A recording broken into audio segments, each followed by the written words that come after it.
आज संगीत की दुनिया ने एक ऐसी आवाज खो दी है जो न जाने कितनी पीढ़ियों से हमारी जिंदगी का साउंड ट्रैक रही है। महान आशा भोसले जी अब हमारे बीच नहीं रही। तो चलिए आज हम सब मिलकर उनकी इस अविश्वसनीय यात्रा और विरासत को याद करते हैं। श्रेया घोषाल के ये शब्द बिल्कुल सच हैं। आशा जी का जाना सिर्फ एक महान गायिका का जाना नहीं है, ये तो संगीत की दुनिया के एक पूरे युग का अंत है। 12,000 से भी ज्यादा गाने। जरा एक पल के लिए इस नंबर के बारे में सोचिए। ये सिर्फ एक आंकड़ा नहीं है, ये उनकी लगन, उनकी मेहनत, उनकी बेमिसाल प्रतिभा का जीता जागता सबूत है।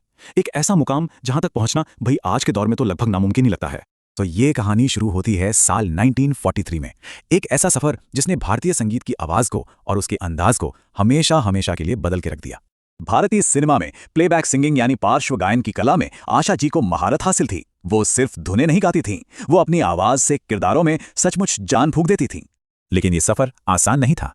उनकी अपनी महान बहन लता मंगेशकर की परछाई से निकलकर अपनी एक अलग पहचान बनाना उनके करियर की शुरुआती और सबसे बड़ी चुनौतियों में से एक था। और देखिए, ये उनके अपने शब्द हैं जो इस पूरी लड़ाई और फिर जीत की कहानी कहते हैं। उन्होंने सिर्फ गाने नहीं गाए, उन्होंने एक स्टाइल बनाया जो पूरी तरह से उनका अपना था, बेबाक, अनोखा और यादगार। तो देखिए, उस जमाने में एक तरह का कह सकते हैं कि एक दायरा था। ज्यादातर सिंगर्स की आवाज मेन हीरोइनों के लिए ही होती थी, लेकिन आशा जी ने उस दायरे को तोड़ा। उन्होंने उन किरदारों को अपनी आवाज दी जिन्हें कोई और नहीं छू रहा था। वैम्प, डांसर, विद्रोही किरदार। और पता है क्या, उन्होंने अपनी आवाज से इन किरदारों को अमर बना दिया।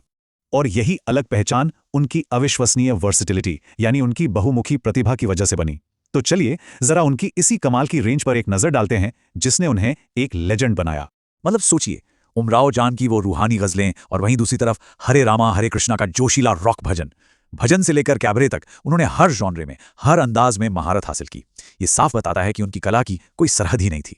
मैं सब्सक्राइब और लाइक बटन हूं, मुझे दबाओ। मैं तुम्हारे फेवरेट क्रिएटर्स को सपोर्ट करता हूं और तुम्हें बेस्ट कंटेंट दिलाता हूं। जल्दी से सब्सक्राइब कर लीजिए।